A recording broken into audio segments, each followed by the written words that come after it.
Variety cooking ചാനലിൻ്റെ മറ്റൊരു എപ്പിസോഡിലേക്ക് സ്വാഗതം. നമ്മൾ സാധാരണ വീട്ടിൽ ചിക്കൻ മേടിക്കുമ്പോഴത്തേക്കിനും ചിക്കൻ കറി ആയിരിക്കുമല്ലേ മനസ്സിലേക്ക് വരുന്നത്. അപ്പം നമുക്ക് ചിക്കൻ കറിയിൽ നിന്നും ചിക്കൻ പൊരിച്ചതിൽ നിന്നൊക്കെ നമുക്കൊന്ന് മാറി നിന്നാലോ. ഇന്ന് നമുക്ക് ഇവിടെ ഒരു പുതിയ ഐറ്റം പിടിക്കാം. നമ്മൾ ഇന്നിവിടെ ഉണ്ടാക്കാൻ പോകുന്നത് ചിക്കൻ കൊണ്ടാട്ടമാണ്. അപ്പം നമുക്ക് അതെങ്ങനെയാണ് ഉണ്ടാക്കുന്നതെന്ന് നോക്കാം. അതിനു മുമ്പ് നമ്മുടെ ചാനൽ ഇഷ്ടമായെന്നുണ്ടെങ്കിൽ ലൈക്ക് ചെയ്യാനും ഷെയർ ചെയ്യാനും സബ്സ്ക്രൈബ് ചെയ്യാനും മറക്കരുത് കേട്ടോ. അപ്പം നമുക്കിനി നേരെ വീഡിയോയിലേക്ക് പോവാം. കഴുകി വൃത്തിയാക്കി വെച്ചിരിക്കുന്ന ചിക്കനിലേക്ക് 2 ടീസ്പൂൺ കാശ്മീരി ചില്ലി, 1 ടീസ്പൂൺ കുരുമുളക് പൊടി, 1 ടീസ്പൂൺ മല്ലിപ്പൊടി, 1 ടീസ്പൂൺ ഗരം മസാല, പിന്നെ നമുക്ക് മഞ്ഞൾപ്പൊടി കുറച്ച് മതി, അതുകൊണ്ട് നമ്മൾ 1/4 ടീസ്പൂൺ മഞ്ഞൾപ്പൊടി എടുക്കാം. അതിലേക്ക് നമുക്ക് ആവശ്യമായ കറിവേപ്പില കൂടെ ഇട്ട് കൊടുക്കാം. പിന്നെ നമുക്ക് ഇഞ്ചി വെളുത്തുള്ളി ചതച്ചത് അതുകൂടെ ചേർത്ത് കൊടുത്തിട്ട് നമുക്ക് കുറച്ച് നാരങ്ങ നീരൂടെ ചേർത്ത് കൊടുക്കാം. ഇതിലേക്ക് നമുക്ക് കുറച്ച് വെളിച്ചെണ്ണയുടെ ആവശ്യമുണ്ട്. അത് മസാലയൊക്കെ നന്നായിട്ട് ചേരാൻ വേണ്ടിയിട്ടാണ് നമ്മൾ വെളിച്ചെണ്ണ ഒഴിച്ചു കൊടുക്കുന്നത്. അപ്പം നമുക്ക് 1 ടീസ്പൂൺ വെളിച്ചെണ്ണയും കൂടെ ഒഴിച്ചു കൊടുക്കാം. പിന്നെ 1 ടീസ്പൂൺ ഉപ്പും കൂടി ഇട്ട് നമുക്ക് നന്നായി ഇളക്കി കൊടുക്കാം. നമ്മുടെ മസാലകളെല്ലാം ചേർത്ത് നന്നായി ഇളക്കി കൊടുത്ത് നല്ല സുന്ദരമാരാക്കി നമ്മുടെ ചിക്കൻ കുട്ടികളെ വെച്ചിട്ടുണ്ട്. ഇനി അത് നമുക്കൊരു 1/2 മണിക്കൂർ മാഗ്നേറ്റ് ചെയ്യാൻ വെക്കാം. ആ സമയം കൊണ്ട് നമുക്ക് കൊണ്ടാട്ടത്തിന് ആവശ്യമായ സാധനങ്ങൾ എന്തെല്ലാമാണെന്ന് നോക്കാം. ഇതിലേക്ക് നമുക്ക് വലിയ സവോള വേണ്ട, നമുക്കൊരു അത്യാവശ്യം മീഡിയം സൈസുള്ളൊരു സവോള മതി. അത് നമുക്കെടുത്ത് ചെറുതായി കനം കുറച്ചൊന്ന് അരിഞ്ഞ് മാറ്റി വയ്ക്കാം. ആവശ്യമായത് ചെറിയുള്ളിയാണ്. ചെറിയുള്ളി നമുക്ക് അരിയുമ്പോൾ ഇച്ചിരി കട്ടിയായിട്ട് അരിയാം കേട്ടോ. അപ്പോൾ അത് നമുക്ക് ഇച്ചിരി കട്ടിയായിട്ട് തന്നെ അരിഞ്ഞ് മാറ്റി വയ്ക്കാം. 2 പച്ചമുളകും കൂടി എടുത്ത് നമുക്ക് അരിഞ്ഞെടുക്കാം.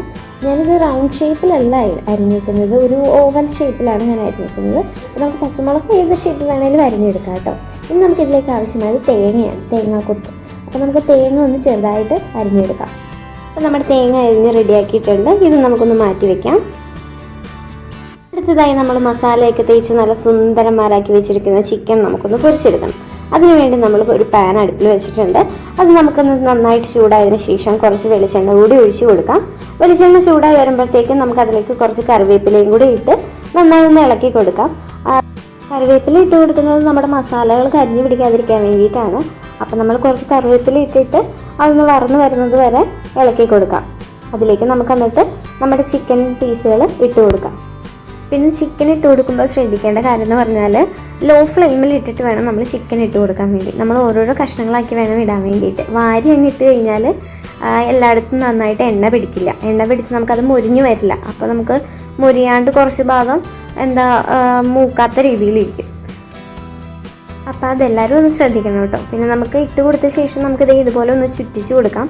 ചുറ്റിച്ച് കൊടുക്കുമ്പോൾ മേൽഭാഗത്തും കൂടി എണ്ണ പിടിക്കാതിരിക്കുന്ന സ്ഥലത്തൂടെ ഇതൊന്ന് പിടിച്ചോളും. അപ്പം നമ്മുടെ ചിക്കൻ ഏകദേശം റെഡിയായി വന്നിട്ടുണ്ട്.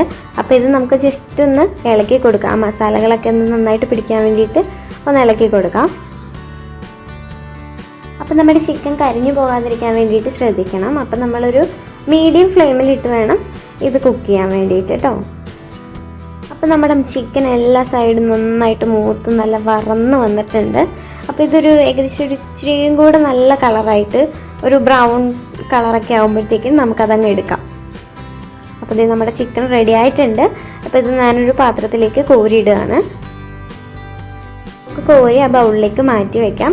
ഈ എണ്ണ നമുക്ക് ആവശ്യമുള്ളതാണ്. ഈ എണ്ണയിൽ തന്നെയാണ് നമ്മൾ ബാക്കി കുക്ക് ചെയ്യുന്നത്. അപ്പോൾ നമ്മൾ അരിഞ്ഞു വെച്ചിരിക്കുന്ന ഉള്ളി ആദ്യം നമ്മൾ ഈ ചെറിയ ഉള്ളിയാണ് ഇട്ട് വഴറ്റി കൊടുക്കുന്നത്. അപ്പോൾ നമുക്ക് ചെറിയ ഉള്ളി ഇട്ട് വഴറ്റി കൊടുക്കാം. ഉള്ളി ഒന്ന് വഴന്നു വരുമ്പോഴത്തേക്കിനും നമുക്ക് അതിനകത്തേക്ക് അടുത്തതായിട്ട് കൊടുക്കേണ്ടത് നമ്മുടെ തേങ്ങാക്കൊത്തുകളാണ്. അപ്പോൾ നമുക്ക് തേങ്ങാക്കൊത്തുകളും കൂടി ഇട്ട് നന്നായിട്ടൊന്ന് ഇളക്കി കൊടുക്കാം. ആദ്യം നമുക്ക് ഈ തേങ്ങാക്കൊത്തും ഉള്ളിയും നന്നായിട്ട് മുരിഞ്ഞു വരണം. അതിന് വേണ്ടിയിട്ടാണ് നമ്മൾ ആദ്യം ഉള്ളിയും തേങ്ങയും കൂടി ഇട്ട് വഴറ്റിയെടുക്കുന്നത്.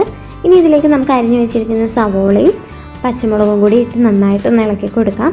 ഇതൊന്ന് വറന്ന് വരുന്നത് വരെ നമുക്ക് ഇളക്കി കൊടുക്കാം. ഇളക്കി കൊടുത്തതിന് ശേഷം മൂത്ത് വരുമ്പോഴത്തേക്കും നമുക്ക് അതിനകത്തേക്ക് ജിഞ്ചർ ഗാർലിക് പേസ്റ്റ് ചേർത്ത് കൊടുക്കാം. അത് ഇച്ചിരി മൂത്ത് വരുമ്പോഴത്തേക്കിനും വേണം നമ്മൾ ജിഞ്ചർ ഗാർലിക് പേസ്റ്റ് ചേർക്കുന്നത്. അതെന്താണെന്ന് വെച്ചാൽ അല്ലെങ്കിൽ കരിഞ്ഞു പിടിക്കാൻ ചാൻസ് ഉണ്ട്, അതുകൊണ്ടാണ് കേട്ടോ. അപ്പോൾ അതൊന്നും എല്ലാവരും ശ്രദ്ധിക്കുക.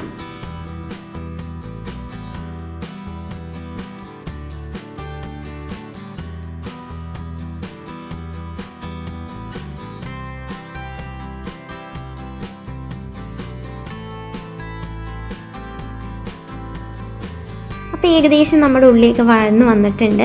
അപ്പോൾ നമുക്ക് ഇച്ചിരിയും കൂടെ ഒന്ന് വഴന്നൊരു ബ്രൗൺ കളർ ആകുമ്പോഴത്തേക്ക് അതിലേക്ക് നമുക്ക് കുറച്ച് തക്കാളി അരച്ച് വെച്ചത് കൂടി ചേർത്ത് കൊടുക്കാം. ഇത് ഓപ്ഷണലാണ്. ടൊമാറ്റോ സോസ് ഉണ്ടെങ്കിൽ അതും ചേർക്കാം. ഇപ്പം ഞാനിവിടെ എടുത്ത് വെച്ചേക്കുന്നത് തക്കാളി അരച്ചതാണ്.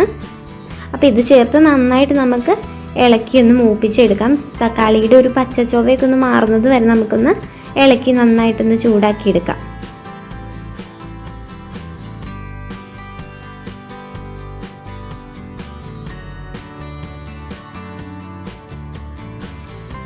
അപ്പോൾ നമ്മുടെ എല്ലാ ചേരുവകളും നന്നായിട്ട് സെറ്റായിട്ട് വന്നിട്ടുണ്ട്.